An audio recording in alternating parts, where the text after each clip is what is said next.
시 쿨리지라는 사람은 가장 축복받는 사람이 되려면 가장 감사하는 사람이 되라, 이렇게 얘기를 했습니다. 미시간 대학의 크리스 피터슨 교수가 감사의 요법이라는 그 치료법, Thank you 테라피라는 그런 치료법을 개발한 사람입니다. 그분 말하기를 감사하면 건강해집니다. 여러분 몸과 마음이 아플 때 감사의 요법을 적용해 보십시오. 감사의 요법은 식전과 식후 아무 때나 복용할 수 있고 물과 함께 또는 물이 없이도 복용할 수 있습니다. 이 치료약은 부작용이 없고 더더구나 무료입니다. 이렇게 감사요법이라는 책에서 얘기를 했습니다. 마음이 흐르는 대로라는 그 수필집을 쓴 진하영 교수가 있는데, 이 진하영 교수는 한국에서 의학대학을 졸업하고 미국에 가서 다시 또 의학을 공부하고 아주 우수한 성적으로 그 유명한 존스 홉킨스 병원의 소아정신과 의사가 되었습니다.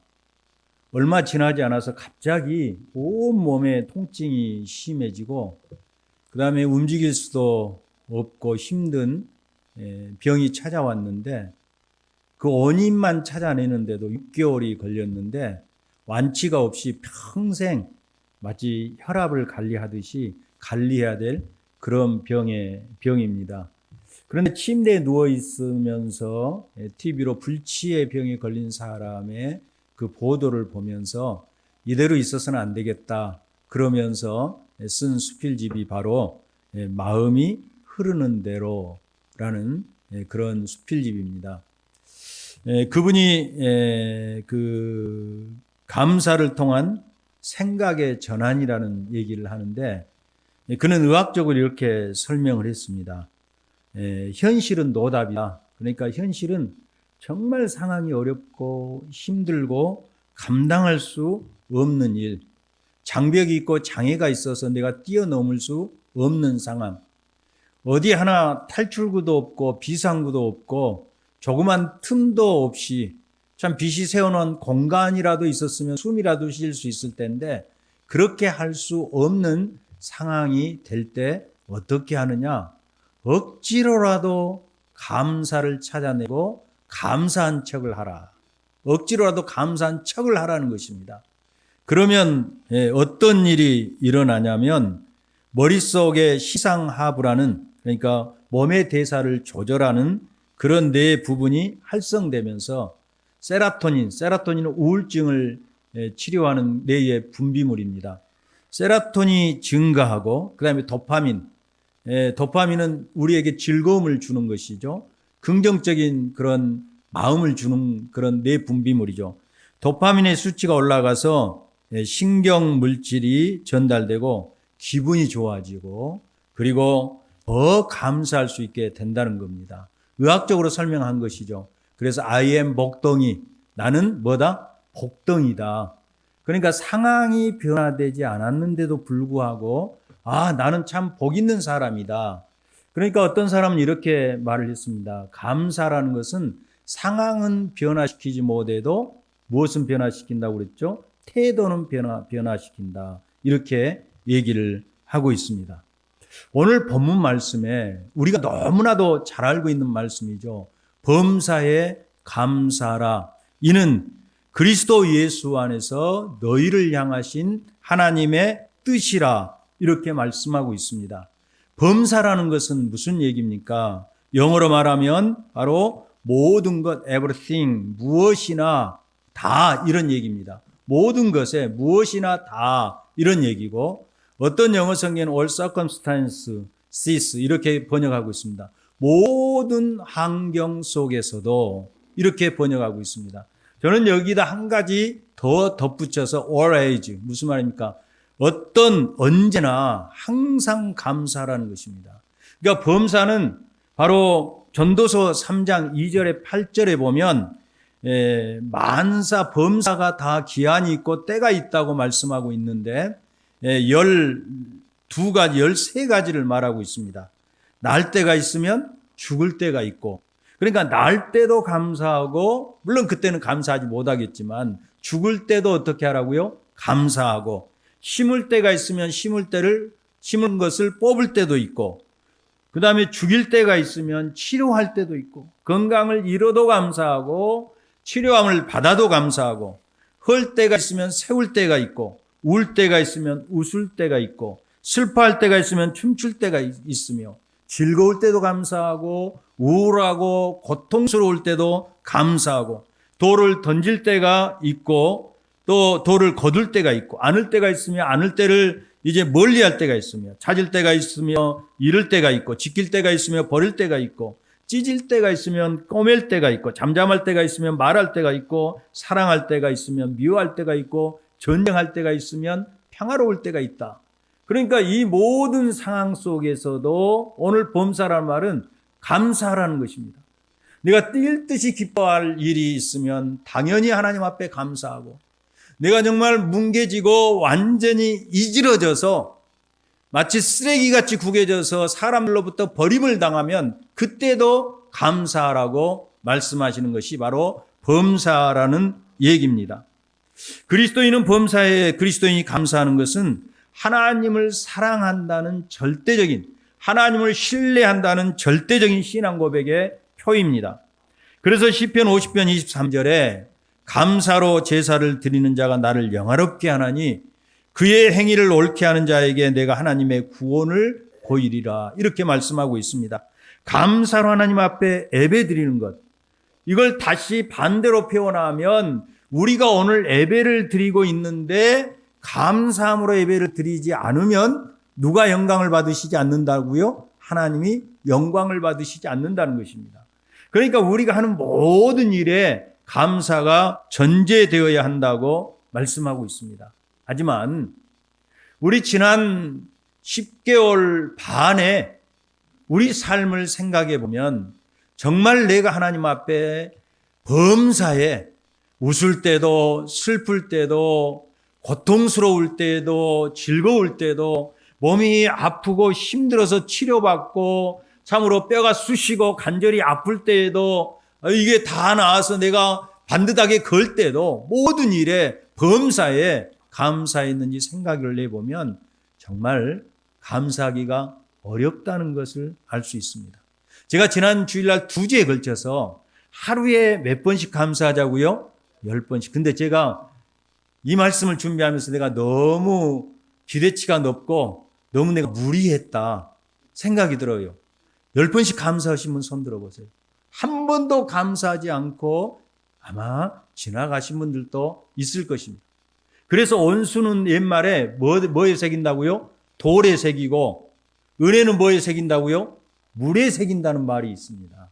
사람은 그렇게 다른 사람으로부터 받았던, 사실은 내가 지금 여기에 있기까지는 내 자신이 홀로서기를 통해서 있는 것이 아니라 모두가 다 인간적으로 생각을 해봐도 주변에 도움과 주변의 협력과 주변에 밀어줌이 있기 때문에, 서포트가 있기 때문에 가능했습니다. 그럼에도 불구하고 타락한 인간은 본성적으로 감사 대신에 오만과 불평을 하게 되어 있다는 것입니다. 그런데 오늘 말씀에 우리 그리스도 예수 안에 있는, 이렇게 말씀하고 있습니다. 이 말은 무슨 얘기냐면 너희가 절대적으로 감사할 수 있는 까닭이 무엇이냐 이 말이죠. 범사의 모든 환경 속에서 언제든지 모든 상황 가운데서 모든 일 가운데서도 감사할 수 있는 이유, 전도서에서 말씀한 대로 3장에서 정말 모든 순간 모든 때 모든 상황 속에서도 절대적으로 흔들리지 않고 감사할 수 있는 이유가 무엇입니까? 그것은 2가지입니다. 첫째는 하나님이 우리의 구속주가 되시고, 두 번째는 하나님이 우리의 창조주가 되시기 때문입니다. 창조주 되신 것은 다음 주에 말씀을 선포하고, 오늘은 하나님이 우리의 구원의 주가 되기 때문에 우리는 어떤 상황 속에서도 흔들리지 않는 감사를 할 수 있다는 것입니다. 감사하는 것이 하나님의 뜻이라고 말씀하고 있는데, 뜻이라는 단어는 의지라는 말이고 선택이라는 말이고 기쁨이라는 말이고 욕망이라는 말입니다. 원문 뜻에 보면. 그러면 우리가 절대적으로 감사한 것이 하나님의 의지이고 하나님의 선택이고 하나님의 기쁨이 되고 하나님의 욕구, 욕망, 하나님이 원하시는 것이 된다는 것입니다. 그러니까 감사로 하나님 앞에 제사를 드리는 것이 나를 영화롭게 한다는 그 시편 기자의 고백이 바로 여기에 있는 것입니다. 왜 우리가 절대적으로 모든 장애와 모든 내가 극복할 수 없는 상황, 그리고 내가 감사하고 내가 기쁠 일이 있고 내가 웃을 때도 언제든지 감사할 수 있는 이유가 무엇입니까? 말씀드린 대로 바로 하나님이 우리의 구속주가 되시기 때문에 그렇습니다. 우리는 죄와 허물로 이미 죽어버렸던 자입니다. 태어나면서부터 진노의 자녀였다고 에베소서 2장에 그렇게 말씀하고 있습니다. 우리는 부패하고 타락해서 우리의 지각이 어두워지고 하나님에 대해서도 무지해지고 하나님이 세상을 창조하시고 오늘 아침에도 비가 어제도 내리게 하시고 간밤에 어제 상당히 많이 내리고 바람이 많이 불었습니다.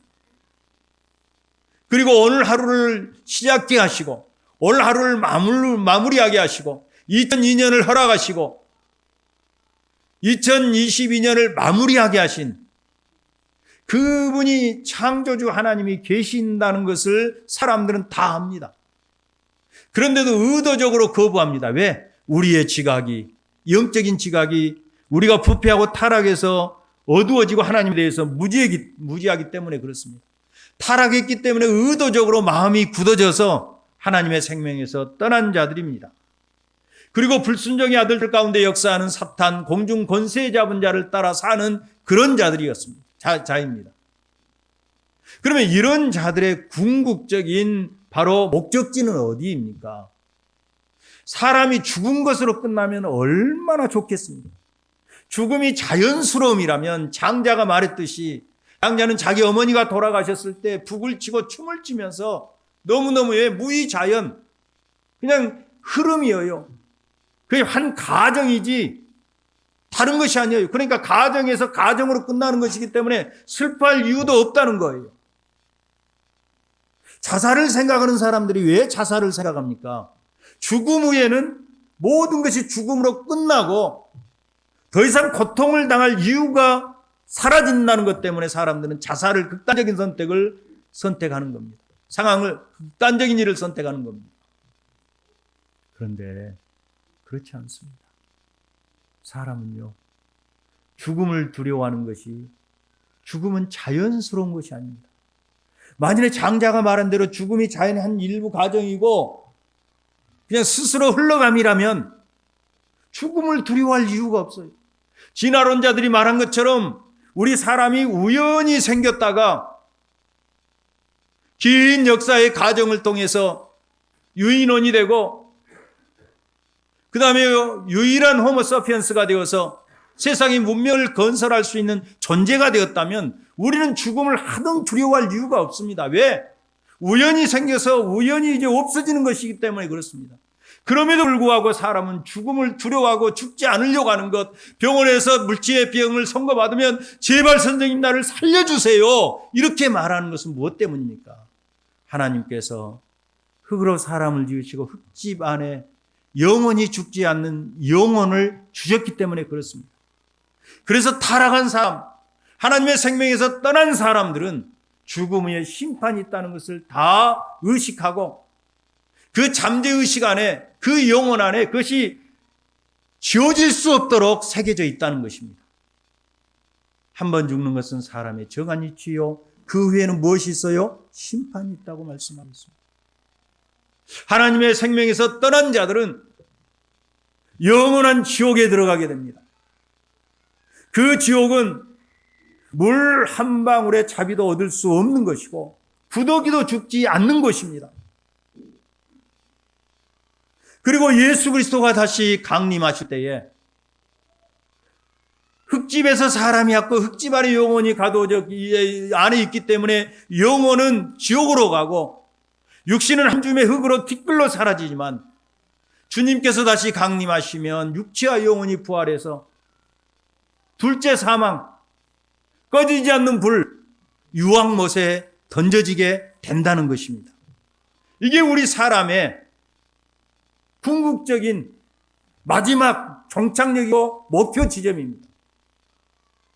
이 세상에 사는 것도 단순하지 않고 힘들지만 죽음으로 끝나는 것이 아니라 죽음 후에 그러한 심판이 있고 저주가 있고 하나님의 공의로운 심판 아래서 영원히 불못에 던져져 고통을 받을 수밖에 없는 우리였는데 하나님께서 창세전에 아들 그리스도 예수 안에서 여러분과 저를 선택해 주셨습니다. 믿으시면 하면 내가 나기도 전에 선택하시고 하나님이 육신을 입고 이 땅에 오셔서 여러분 한번 생각을 해보세요. 하나님이 육신을 입고 이 땅에 오신다는 것 플라톤과 플라톤의 제자들은 생각할 수가 없었습니다. 그래서 사도 바울이 그리고 사도들이 이 복음을 전할 때 예수 그리스도는 육을 입으신 하나님이라고 말했을 때에 어떻게 창조주 하나님이 피조물을 입을 수 있고 영원 안에 계신 하나님이 시간과 공간의 질서 안에 올 수 있고 어떻게 입법자이신 하나님이 율법 아래 복종할 수 있느냐. 이건 불가능한 일이다. 그래서 헬라인들은 복음을 미련한 것으로 복음을 어리석은 것으로 여겼습니다. 유대인들은 하나님께서 그렇게 선지자들을 통해서 너희를 구원하기 위해서 정말의 메시아로 예수 그리스도를 보내시겠다고 이사야 선지자를 통해서 예레미야 선지자를 통해서 그리고 다윗을 통해서 말씀을 해 주셨음에도 불구하고 그들은 하나님이 육신을 입고 이 땅에 오셔서 십자가를 지셨다는 것을 믿지 못함으로 말미암아서 복음을 거치는 것으로 여겼습니다. 이건 다시 말씀드려서 상상할 수 없는 일이에요. 하나님이 여러분과 저를 구속하시기 위해서 육신을 입고 이 땅에 오셨다는 것은 인간의 아이디어로는 도무지 이해할 수 없는 일이라는 겁니다. 이해할 수 있어요? 여러분 그냥 여러분이 믿습니다 하니까 다 이해돼서 믿습니까?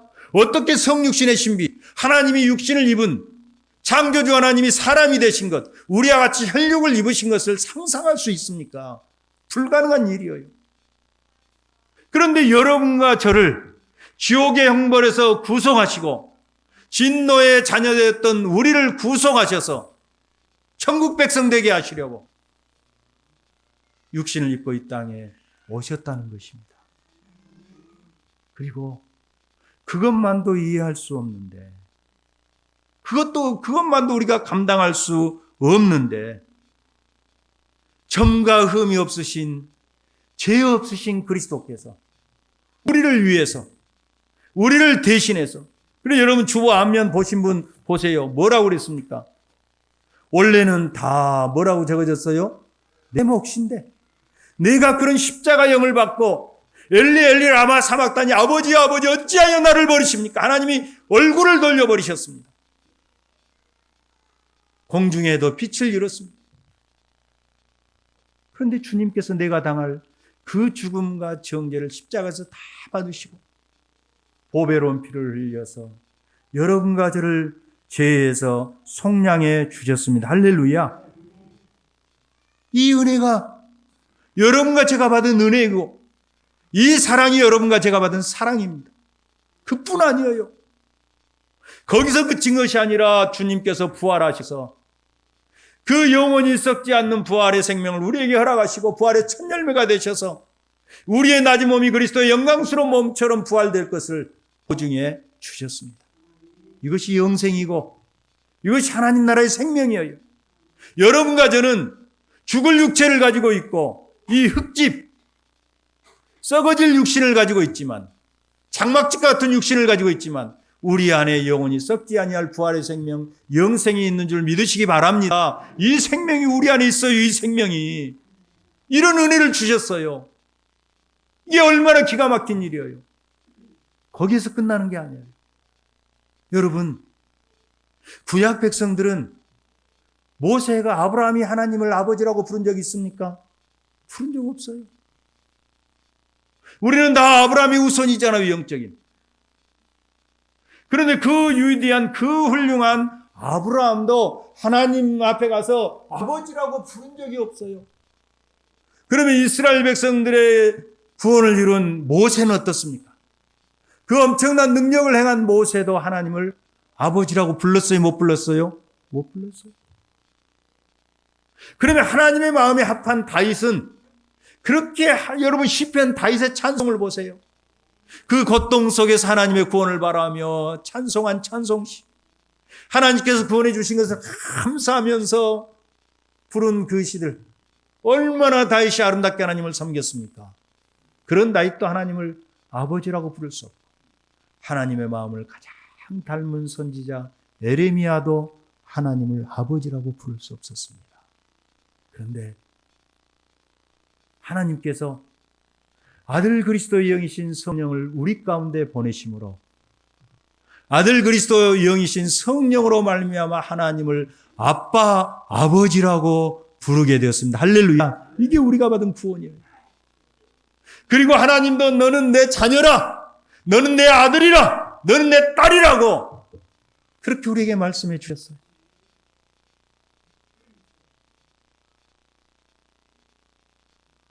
아들이기 때문에 더 나아가서 새하늘과 새 땅, 장차 완성될 하나님 나라를 상속받을 상속자가 되게 해 주셨습니다. 여러분, 이 은혜가 얼마나 큽니까? 이 은혜 한 가지만 있어도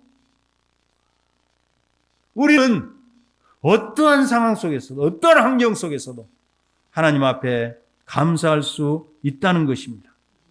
구약 백성들은 우리에 비하면 그들은 정말 어린아이와 같았습니다.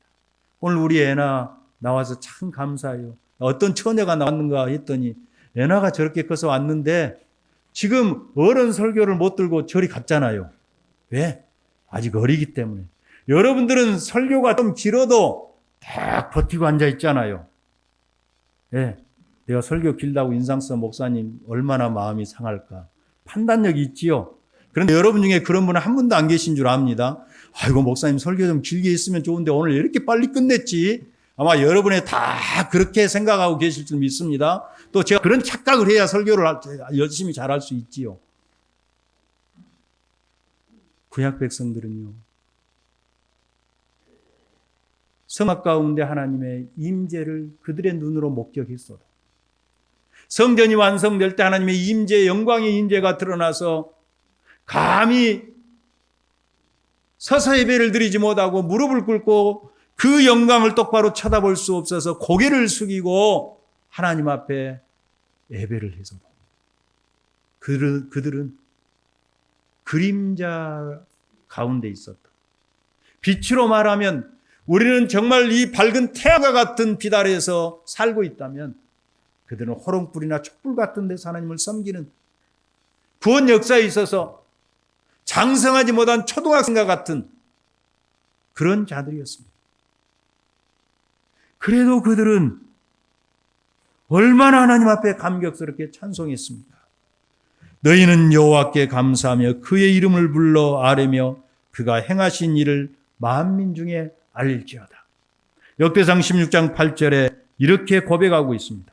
역대상 16장 34절로 35절에 보면 여호와께 감사하라 그는 선하시며 그의 인자하심이 영원하미로다.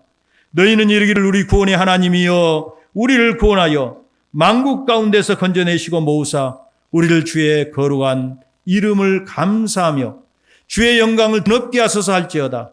여호와 이스라엘의 하나님을 영원부터 영원까지 송축할지어다.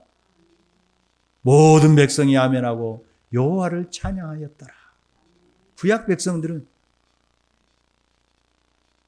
구원 역사로 말하면 희미한 예표적으로 준 그림자만 붙잡고도 이렇게 하나님을 높이 찬송했습니다. 그런데 하나님께서 아들 그리스도 예수 안에서 친히 육신을 입고 이 땅에 오셔서 자신의 몸을 십자가에 내어주심으로 여러분과 저를 구속하시고 아들 그리스도의 생명을 허락해 주셔서 어떤 생명입니까? 부활의 생명, 죽지 아니할 생명. 그래도 우리는 나를 믿는 자는 죽어도 뭐라고 그랬어요? 살겠고. 그래서 예수 그리스도가 영생이죠. 그 영원한 생명을 지금 여러분 안에, 제 안에 허락해 주셨습니다. 하나님을 아빠, 아버지라고 부를 수 있도록 축복해 주셨습니다. 이 땅의 삶이 전부가 아니라 우리가 흙집에서 떠나 우리의 영혼이 흙집에서 떠나는 날 우리의 영혼이 하나님의 품에 낙원에 흔히 말하는 천국에 가서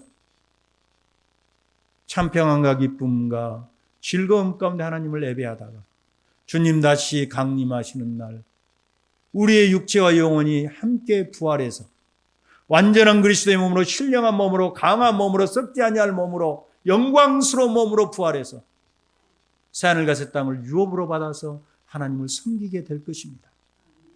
이런 놀라운 은혜를 받았으므로 우리는 내가 아프고 내가 힘들고 내가 병들고 사업이 망하고 세상 사람들로부터 무시를 당하고 예수 믿는다는 것 때문에 많은 불이익을 당하고 희생을 당한다고 할지라도 우리는 절대적으로 감사할 수 있는 것입니다. 오늘 데살로니가 말씀을 받았던, 오늘 말씀을 받았던 첫 번째 독자가 데살로니가 교인들입니다. 사도 바울은 3장에 이렇게 말씀하고 있습니다. 너희가 복음을 믿으면, 예수를 믿으면 환난이 너희에게 찾아올 것이다.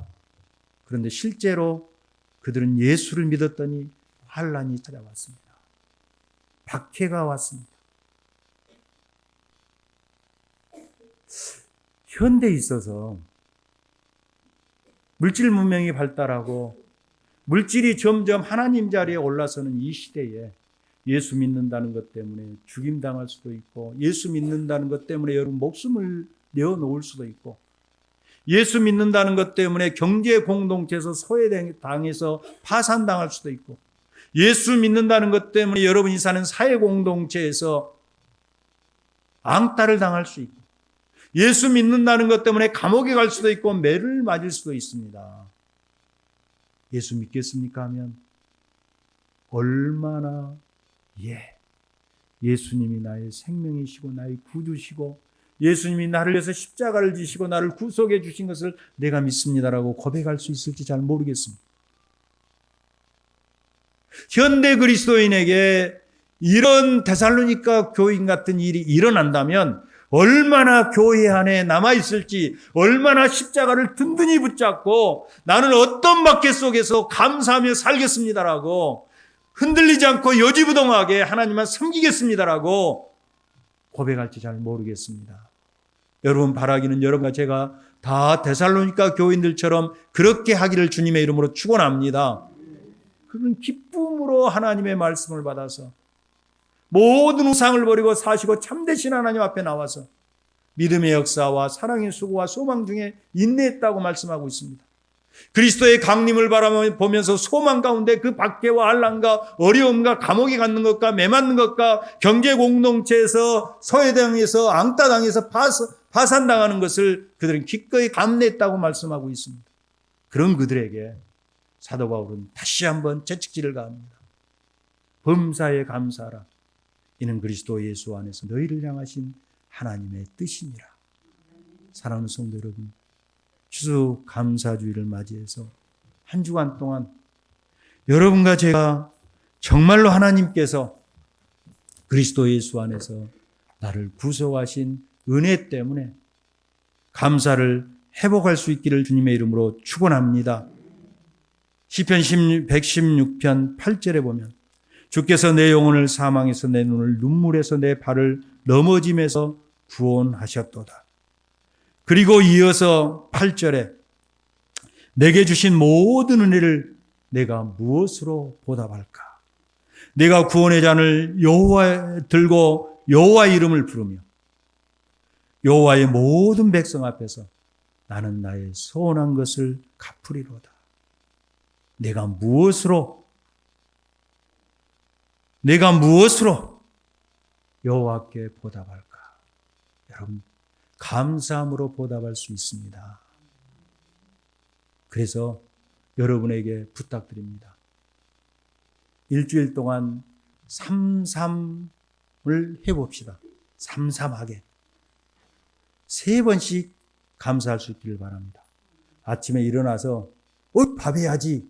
급하게 부엌 들어가지 마시고 단 1분이라도 무릎을 꿇고 하나님 간밤 동안도 지켜주신 거 감사합니다. 오늘 하루를 시작할 수 있는 새날을 허락해 주셨으니 하나님 감사합니다. 감사하면서 살게 해주세요. 그렇게 하루를 시작할 수 있기를 잊어버리지 마시기 바랍니다. 부탁드립니다. 점심 먹으면서 따로 시간 못 내니까 밥상을 앞에 두고 다른 때는 그냥 눈만 감았다가 뜨지만 하나님 반나절 지켜주심을 너무 감사드립니다. 하나님의 은혜였습니다. 하나님의 도우심이었습니다. 하나님 또 남은 반달 하나님께서 지켜주실 줄 믿습니다. 감사하게 하여 주시옵소서. 그렇게 단 1분이라도 꼭 그렇게 할 수 있기를 주님의 이름으로 부탁드립니다. 마지막 잠자리에 들면서 하나님 하루 동안 지켜주신 거 감사합니다. 오늘 수면을 통해서 나에게 평안을 허락해 주시고 단잠을 잘 수 있도록 은혜 주실 줄 믿고 감사합니다. 그러면 하나님께서 단잠을 주실 줄 믿습니다. 하루에 일주일 동안 3번 언제요? 아침에 일어나서 그 다음에 언제요? 점심을 앞두고 상을 앞두고 3번째 언제요? 자기 전에 꼭 그렇게 할 수 있기를 바랍니다. 제가 다음 주에 다 물어보겠습니다. 그 다음에 3번 이상씩 감사하다고 말할 수 있기를 바랍니다. 먼저는 나와 가장 가까이 있는 사람에게 여보 당신이 내 옆에 있어 준 것만도 감사해요. 강일이 사모 당신이 옆에 있어 준 것만도 감사한데 밥도 잘해줘서 너무 감사하고 내가 있는 것은 당신 때문에 여기에 있습니다. 물론 하나님 때문이지만 그렇게 해야 됩니다. 김영승 원사님 이용 집사님한테 지금 해보실래요? 연습으로. 네, 집에서는 하시겠지요? 가까이 있는 사람 그리고 만나는 사람에게 감사합니다. 아니면 저에게 목사님 늘 목양해 주시고 말씀 전해 주셔서 감사합니다. 카톡이라도 한번 보내세요. 보내신 분이 없어. 아무 내가 뭐 병원에 가든지 어디 기도원에 갔다 오든지 예출하고 오든지 안부도 물어보신 분이 없어. 그래서 너무 편해서 좋아요. 엄청 편해. 진짜 편해요. 근데 습으려고 그래요. 그렇게라도 하루에 3번 이상씩 부모님에게, 아내에게, 남편에게, 자녀에게, 가까이 있는 사람에게 꼭 3번 이상씩 감사하는 33 감사. 한번 따라서 합시다. 33 감사.